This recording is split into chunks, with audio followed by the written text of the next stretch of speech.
at kahit pa paano natustusan ko po yung ano, yung araw-araw po na kailangan namin. Pero may araw din po talaga na ayun, zero, ganito ganyan. Pero sa akin po is medyo ngayon kulang po talaga sa akin kasi alam mo, may binabayaran po akong boarding house.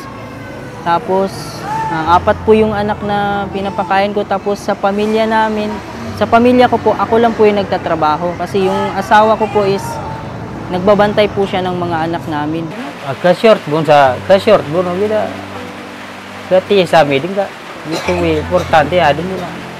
Apa so sedabu saguna, apa so tilapia na. Itan piragan pemasa. Mamasa taas sa timana tilapia na. Udah magatos tanah. Kita pa kwa sa timana tilapia. Usually mas maganda pa yung ano, yung multi-cab. Kasi maliit lang yung boundary at saka medyo malaki na rin yung kita. Ngayon dito sa taxi, hindi gaya sa mga ibang lugar na applicable talaga yung taxi. Dito sa Tabato City, wala masyadong magsakay ng taxi. Lalo na ngayon, maraming mga motor, mga isid-sip na sasakyan. Pag yung mga pasahero namin na nagbibigay ng tip, parang swerte talaga yun sa amin eh. Lalo na galing mga yung ibang lugar, ma-pick up namin sa airport. Kung bigyan kami ng tip, malaking bagay talaga yun sa amin eh. Malaking tulong na rin sa amin ba? Mahirap, para sa akin mahirap kasi may anak ako na maliit. Pero kailangan talaga maghanap buhay para talaga sa mga bata. Kapag may magtulong, mas maganda. Kapag may magbigay ng tulong, ganun. Madagdagan yung kapital namin, ganun. Kasi yun lang ang ano sa amin, walang pangkapital. Yun lang.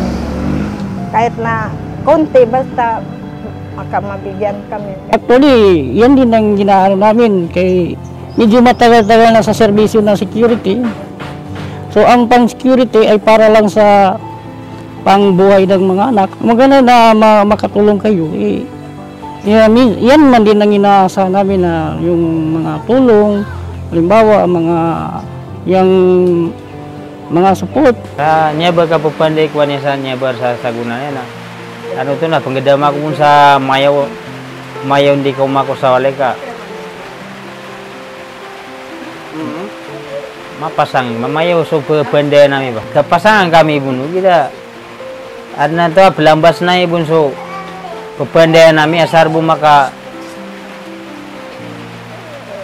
makakuha kayo bun sa kawayagan namin. Ang ilot so kuha na kagya pesya buko mga pemamasana mikas badnya nakapa. Ikakargan lang na tido ka na. Ikakargan na. Kaya lutang kami bad na mga miskinan. Ito ko lang po iparating sa kanila na sana po matulungan nila yung mga katulad natin na yung mga kapwa natin na wala pong trabaho, ganun.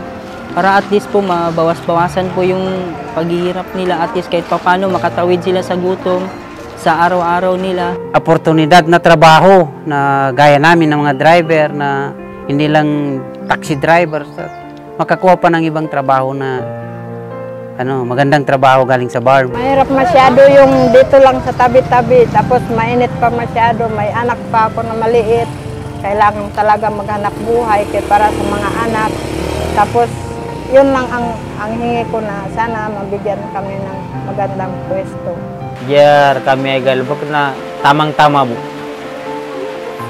Biar kami contraction. Mensahe ko po sa BARM is sana po create more jobs para sa mga taong nangangailangan para wala pong magutuman. Isulong natin ang batas ni Romeo Sima kasi malaking pasasalamat natin kay nandyan siya. Lalo na kami mga driver at sa lahat ng manggagawa na pwede natin suportahan si MP Romeo Sima sa kanyang batas para makatulong sa ating pangkabuhayan. Ako po si Aida Abbas, mabuhay ang Bangsamoro manggagawa. Saki si Nuruddin Langgi, construction worker, mabuhay ang Bangsamoro manggagawa. Ako po si Francis Lioban Villamar Sobacas, isa po akong food delivery rider. Mabuhay po ang Bangsamorong Manggagawa.